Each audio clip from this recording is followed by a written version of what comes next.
Welcome to the Private School Leader Podcast, where private school leaders learn how to thrive and not just survive as they serve and lead their schools. I strongly believe that it is possible to have a long and happy and fulfilling career as a private school leader. And my passion is to help you figure out exactly how to do just that right here on the Private School Leader Podcast. And I'm your host, Mark Minkus. So it was October of 1999, and it was just a normal day at my school, and the kids were outside playing on the playground, and there was a second grader, and he was running, and he tripped over one of those 6x6 pieces of treated lumber that holds the mulch into place on a playground. He was running, he tripped over that, he stumbled forward and kind of twisted as he fell, and the back kind of side of him hit the metal sliding board. And he was hurt pretty bad. He was in pain. And what followed was 4 years of interviews and depositions and court dates and documentation and stress and emotional pain and exhaustion. Because when that little second grader fell and hit that metal slide, he ruptured his spleen. And like most cases, it was eventually settled out of court about 4 years later. But there was a significant emotional price tag for what happened that day in October of 1999.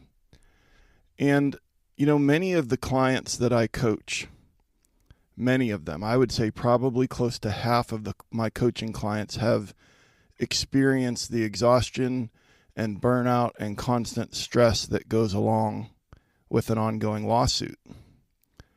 And in 2022, there was a study done by the National Center for Education Statistics, and they found that nearly 40% of private schools have reported facing some sort of legal action in the past 5 years.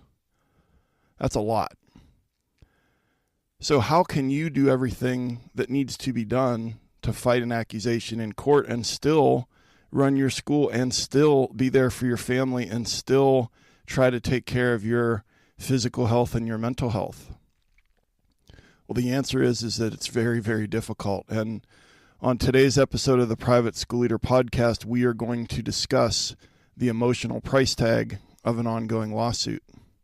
And I'm going to give you 7 strategies to help you navigate this difficult season in your school, in your career, and also give you some resources that may actually help keep you out of court.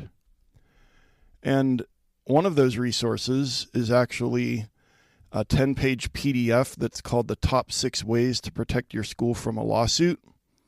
And this PDF can help you to keep your staff and students safe and help keep your school out of court, because as we've just been discussing, litigation, it's expensive, it's time-consuming, and it's so stressful.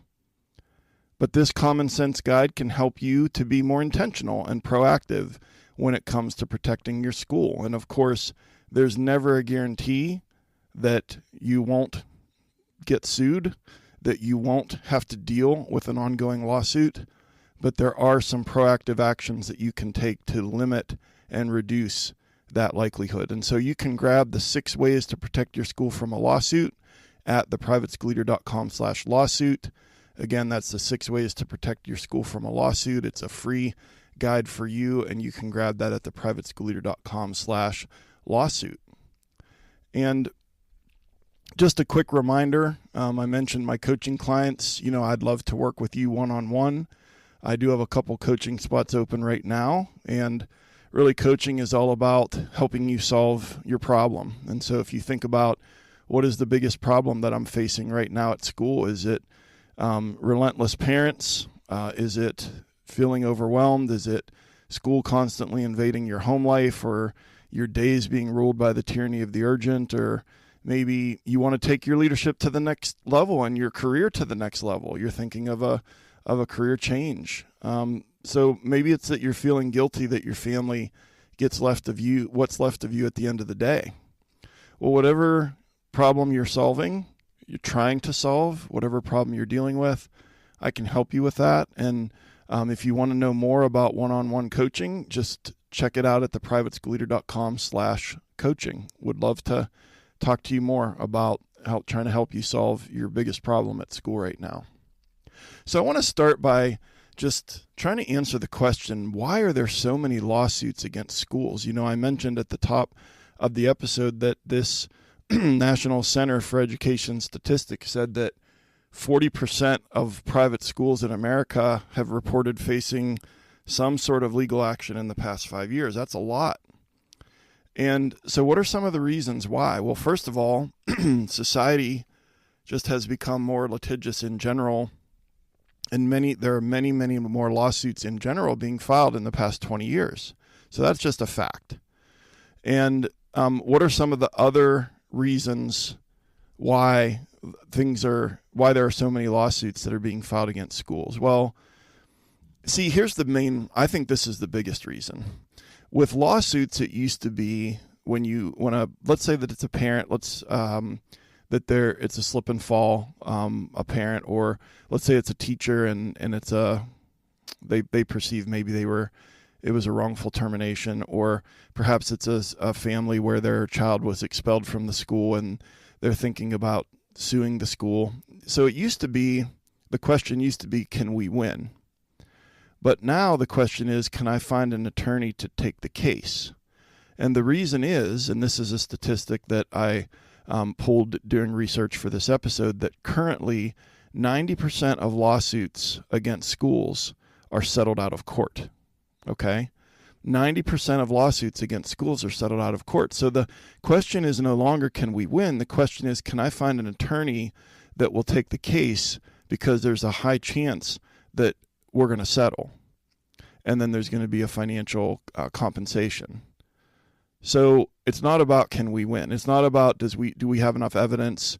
Did they follow the handbook? Do they have video evidence? Did they do this? Did they do that? It's about, can we get someone to take it, and so that we can settle? So that has increased the number. Another reason is because schools are very, very complex organizations, and usually there's a lot of emotion involved, but there's a lot of legal things involved too. So, you put students and staff on a campus, and you're going to have, physical safety issues with all the students and staff. So from, like I said, slip and fall, or liability, safety on field trips, just a ton of stuff. You're going to have employment law with everyone that works there. You're going to have students. You're going to have to discipline those students, and occasionally you're going to have to suspend or dismiss students. Wrongful termination, age discrimination, racial issues, discrimination, bullying. Did the school do enough to keep my child emotionally safe? Not meeting the child's academic needs, such as the learning plan, or a mental health need, or perhaps even access because of a physical disability, DEIB issues, race allegations, free speech issues. Free speech issues have skyrocketed in the last 10 years. So again, I'm not trying to trigger you. I'm not trying to scare you. I just want to pause here for a moment, because if in the last 5 years, 40% of schools have dealt with a lawsuit, most people listening are either sitting there being reminded of the thing that happened and how hard it was, or they're thinking, oh, well, we've been blessed enough or lucky enough to not have a lawsuit, and oh no, is it about to happen? And so I just believe strongly that it's like, okay, so when I thought about this episode, it's like, okay, well, we can just ignore this so that I don't trigger anybody, or we can do what we usually do, and that's lean into things that are uncomfortable and then try to give you some help. So I hope that you understand that I'm coming from a place of helping, but I think it's important to identify why there are so many lawsuits against schools, so that we can learn those strategies to navigate this if and when your school is going through that ongoing lawsuit, or to help maybe reduce the likelihood that you'll end up in court. Okay?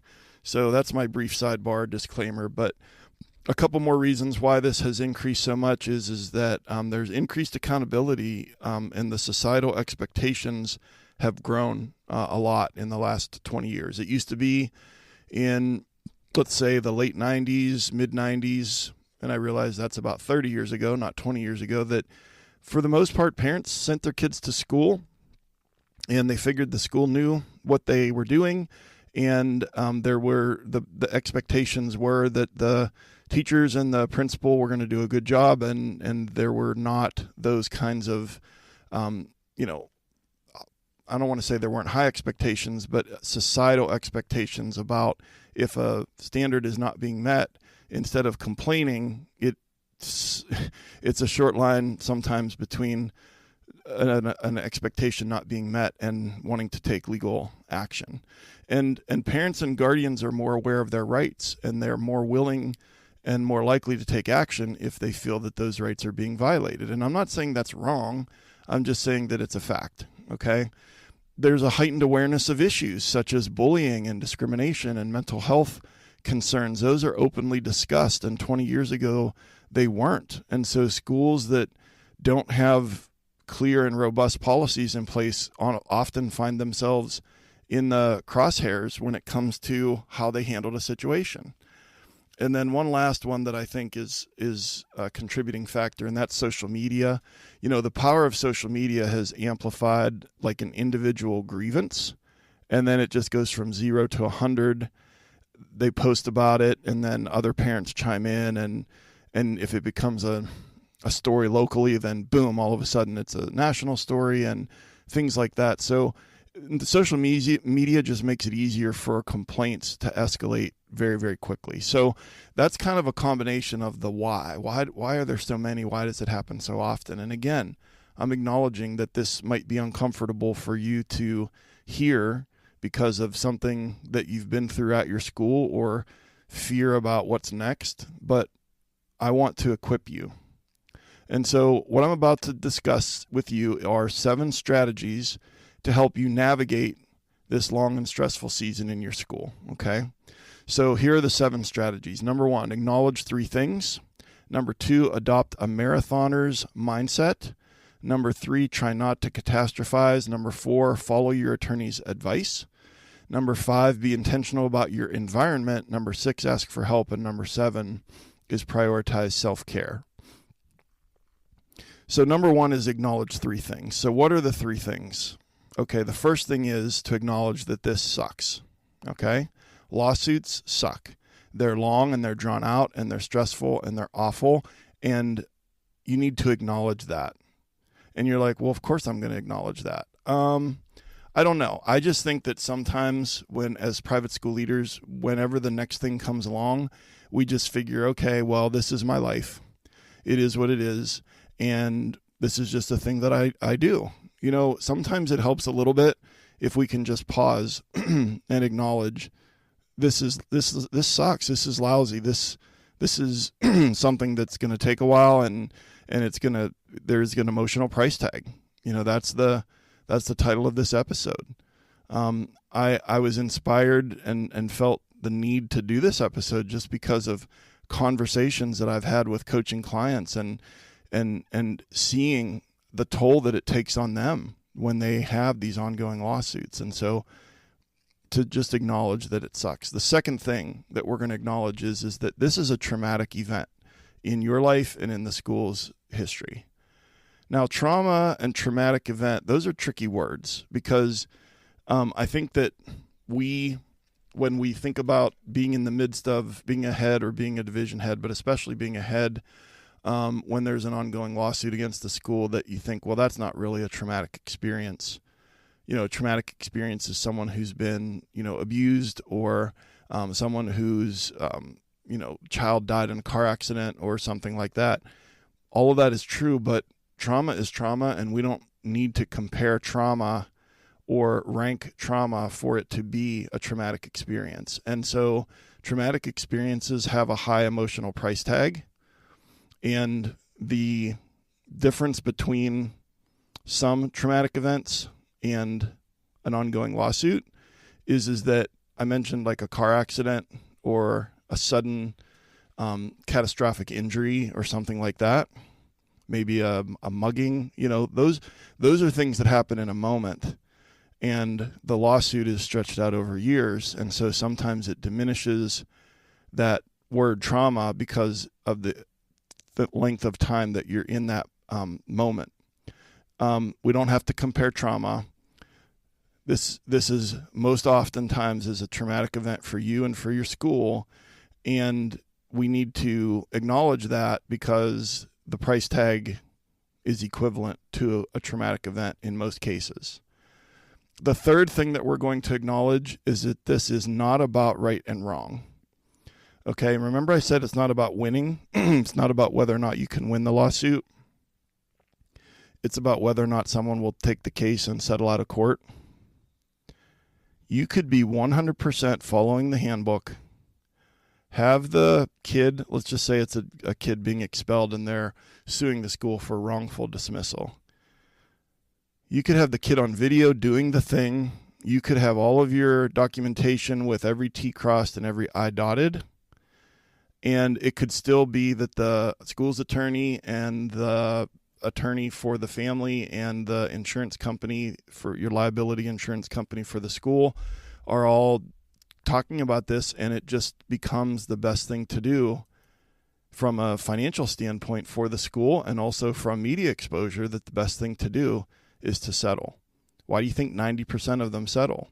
And so that's something that's really hard to get past for many of us is that, yeah, but we've got all of this. We've got the proof. They're wrong. They're just making this up, and they're just mad because they got fired or because their kid got expelled, or you might be 100% right and you still end up settling out of court. And so you have to acknowledge that this is not about right and wrong.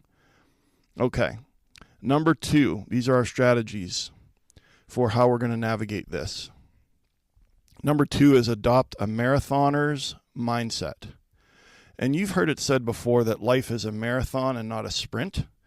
We've heard it say that our school year is a marathon and not a sprint. And of course, we know what that means, that we need to settle in for the long haul, that this isn't something that is going to be over quickly. And if a marathoner had the mindset of a sprinter, they would run out of energy after a couple hundred meters in the marathon. And so this is going to take a long time. This is going to take a while. And so another piece of advice, in addition to adopting that kind of mindset that they settle in and this is going to take a while, is don't get too attached to dates when things might happen. Don't get too attached to dates when things might happen, okay? There might be a decision on this date, or the attorneys said blah, blah, blah, or the judge is going to such and such, or the insurance company is going to ... on this date, or, there's going to be a decision rendered on this date.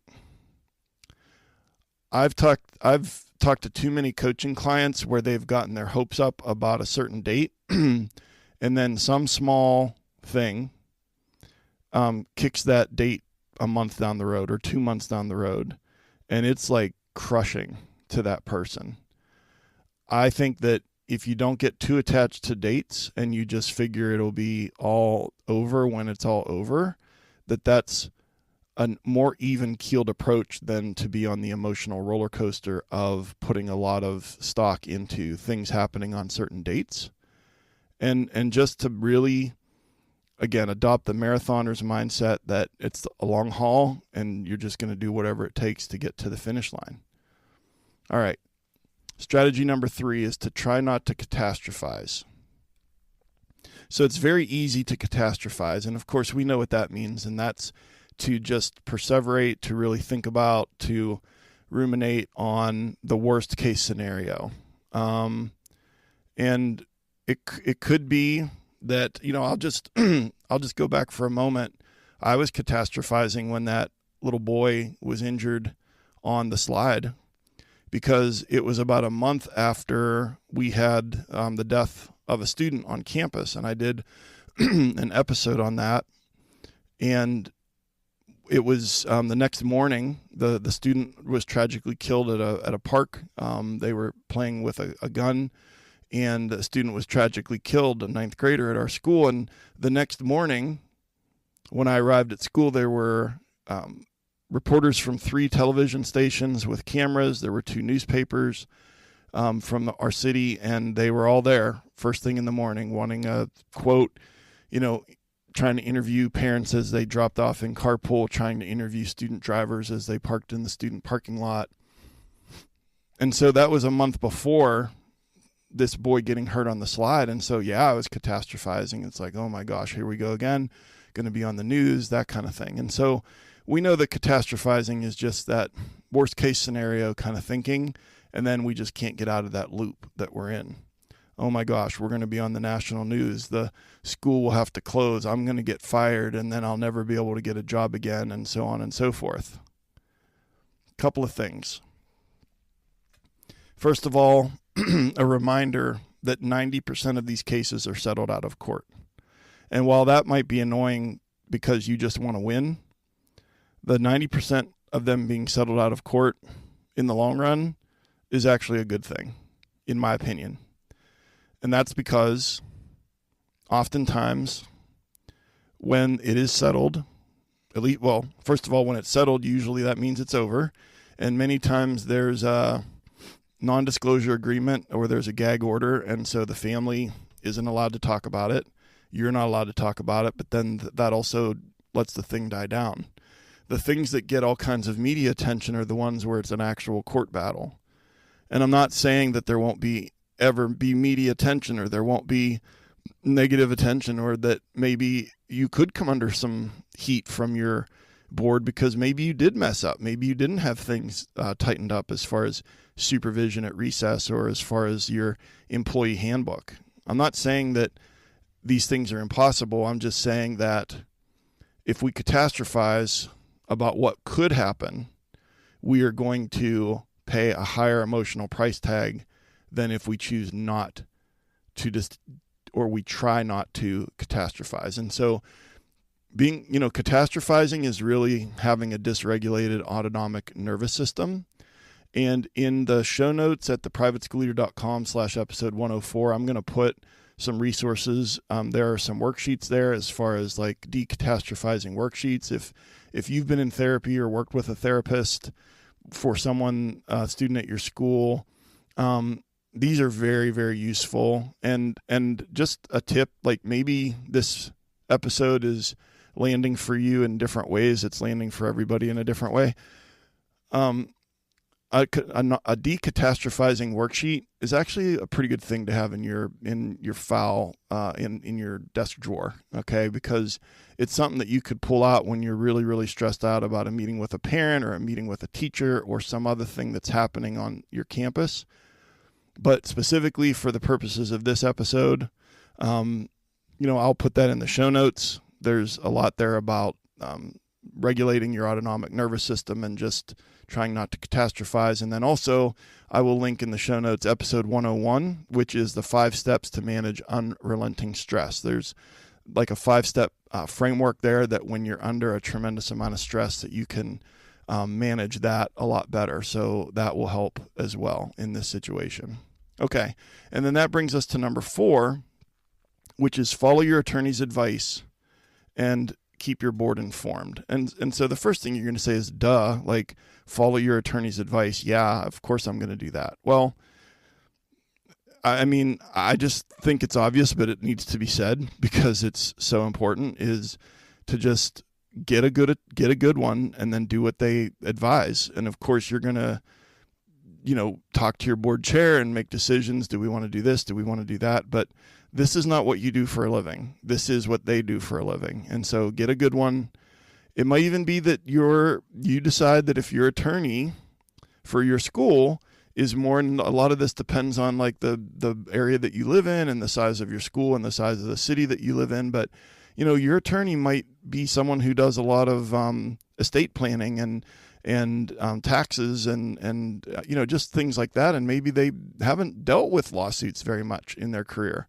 It could be that your school's attorney is great for 95% of the stuff that happens, but it might be that you need to engage the services of an attorney that has some experience with this type of litigation for this issue. Okay, it's just something to consider.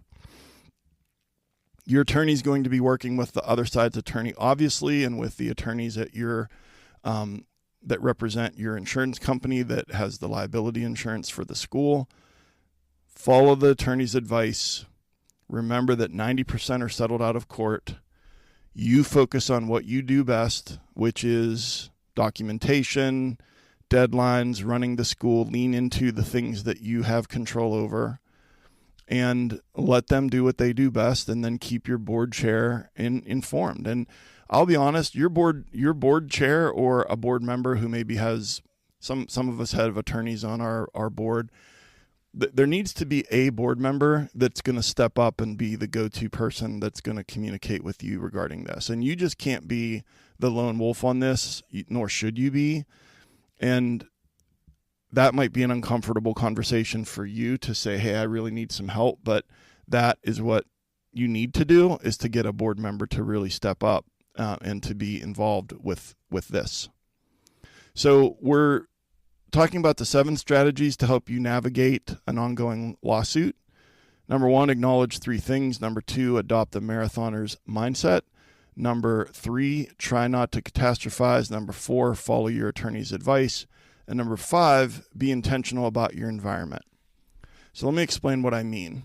Your environment, your office, can become a place where the binder, the paperwork, the tab on your computer that is the Google Doc where a lot of the different things are that are attached to this lawsuit, the visibility of the documentation, the visibility of the binder or the tab open of the Google Doc, that is something that you actually have control over. Okay.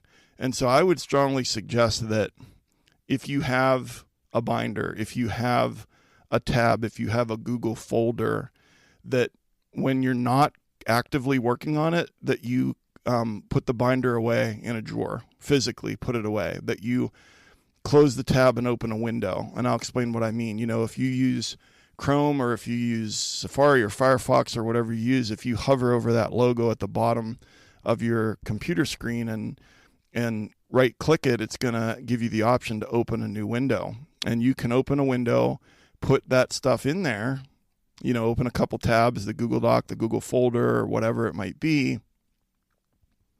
And then you can close the tab on the part of on the window that is open all day on your computer screen. I strongly recommend, and I teach that that's where your email inbox should be as well, is in that window, so that you can't just access it as easy. A little bit of friction between you and your inbox. But the other thing you can do is to, once this thing is settled, or once you've gathered all the documentation and there's some milestone, so the milestone is that all of the documentation from the school is going to be taken to the attorney's office and dropped off. Well, let's say that binder exits your office. Maybe you have a copy of that binder, but of course you're going to stick that in the drawer. But that thing that was taking up space, or that specific location in your office, I strongly recommend that when that binder goes to the attorney, that you replace it with a photo of a trip or of your family or your spouse or your partner, with a Bible verse or with a little post-it of your compelling why or an inspirational, motivational quote or something. I have a coaching client who, she was dealing with this pretty awful lawsuit, and when that binder finally went to the attorney's office, I encouraged her to replace it with a photo of her and her husband and this trip that they had gone on during the summer. And that actually helped her a lot. So these things have psychological weight in our environment, and we need to be more intentional about our environment when it comes to this. We have our school to run. This is not the only part of our job, And so I just strongly recommend that if you're not currently working on it, whether it's a tab and a window on your computer or whether it's a binder, that these are put away so that they are harder to see. All right, number 6 is ask for help. I know that most of us, when it comes to a lawsuit, an ongoing lawsuit, we're like, well, let's just keep it quiet. Let's just keep it low key. And we just suffer in silence. But you can ask for help upwards, and that's the board chair or the other board member that maybe has a little bit of experience with litigation.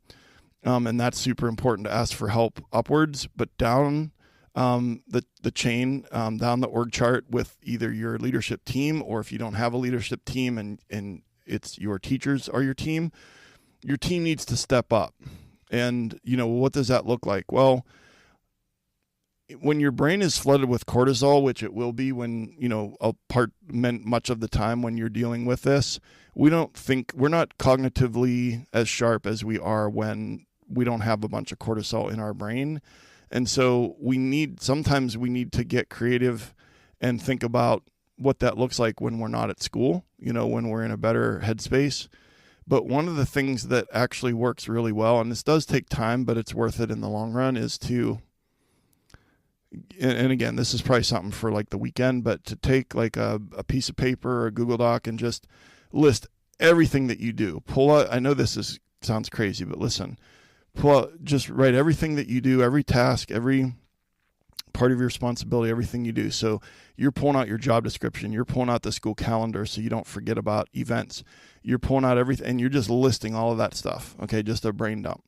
And then what you're going to do is step 2 is to take those things and put them in order of priority. And so let's say keeping kids and staff physically safe, that's probably going to be number 1 or close to the top.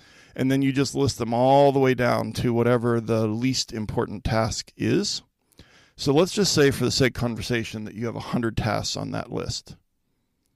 You're going to draw a line 1/3 of the way from the bottom. So if it was 100, it would be around 66. And then you're going to look at those tasks below the line, and you're going to start thinking about who besides me could do these tasks. And so there's about 33 tasks there on our hypothetical list of 100 tasks.